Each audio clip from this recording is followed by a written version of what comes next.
आमे आज एमिति एक व्यक्तित्व विषय जानिबा जे कि भूमिपुत्र वा कलिंग पुत्र भाव में घरे घरे परिचित। से होउछंती प्रभात पुरुष बिजु पट्टनायक। तांकर पूरा नाम थिला विजयानंद पट्टनायक। से 1916 मसीह मार्च मास 5 तारिख में कटकर तुलसीपुर स्थित आनंद निवास में जन्मग्रहण करथिले। तांको पिता नाम लक्ष्मी नारायण पट्टनायक एवं माता नाम आशालता राय। तांकर दुई भाई श्रद्धानंद पट्टनायक, जयानंद पट्टनायक एवं भौणी मुक्तिदेवी सह से अनेक समय अतिबाहित करते। से प्रथम कटक अवस्थित रेभेन्सा कलेजिएट स्कूल रे प्राथमिक शिक्षा समाप्त पर रेभेन्सा कलेज विज्ञान विभाग में पाठ पढ़ी। तापर से दिल्ली एरोनॉटिक्स ट्रेनिंग शिक्षानुष्ठान विमान उड़ान शिक्षा जोग देते। विमान तालीम केन्द्र में निजर दक्षता प्रतिपादन कर सारा पर संगे संगे इंडियन नेशनल एयरलाइंस नियुक्ति मिलगला। तापर दिल्ली बेसामरिक एयरलाइंस मुख्य पायलट भाव नियुक्ति पाई। एपरी एक घड़ीसंधि मुहूर्त से निजे विमान चलाई इंडोनेशिया राष्ट्रपति, उपराष्ट्रपति और प्रधानमंत्री आदि को डच मान उद्धार करते।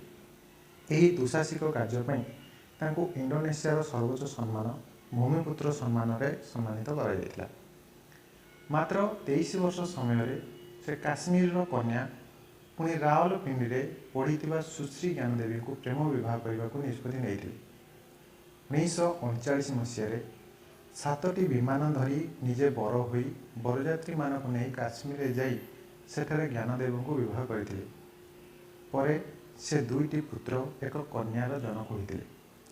ज्येष्ठ पुत्र प्रेम पट्टनायक, कनिष्ठ पुत्र नवीन पट्टनायक जे कि एवं ओडिशार मुख्यमंत्री अछंती एवं तांको कन्या का नाम गीता मेहरा जे कि विवाहित। से ब्रिटिश मानक अधीन में चाकरी कर स्वाधीनता संग्राम में सक्रिय अंश ग्रहण कर धरा पड़ी 1943 जनवरी 13 जेल गले एवं 1945 पारोल खुलासाले। तापर 1947 ओडिशा राजनीति में जोगदे। 1947 कटकरू निर्वाचित होते।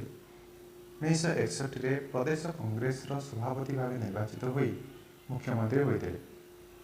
1967 1990 जाए नाना उथना पतन मध्य गति कर 1990 पुणी थे ओडिशा मुख्यमंत्री होते।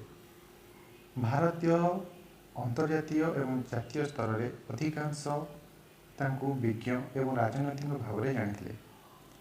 1997 मार्च 29 तारिख में हठात श्वास नेबारे कष्ट अनुभव कर नुआदिल्ली स्थित राम मनोहर लोहिया हस्पिटाल को निया।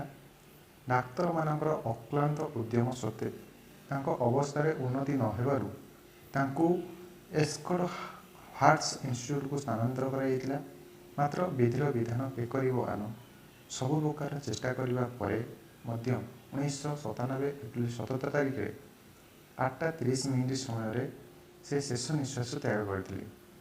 जदि ये भिडियोटी आपको किसी ज्ञान देछि प्लीज लाइक शेयर और कमेंट करूँ और सब्सक्राइब बटन को दबाई।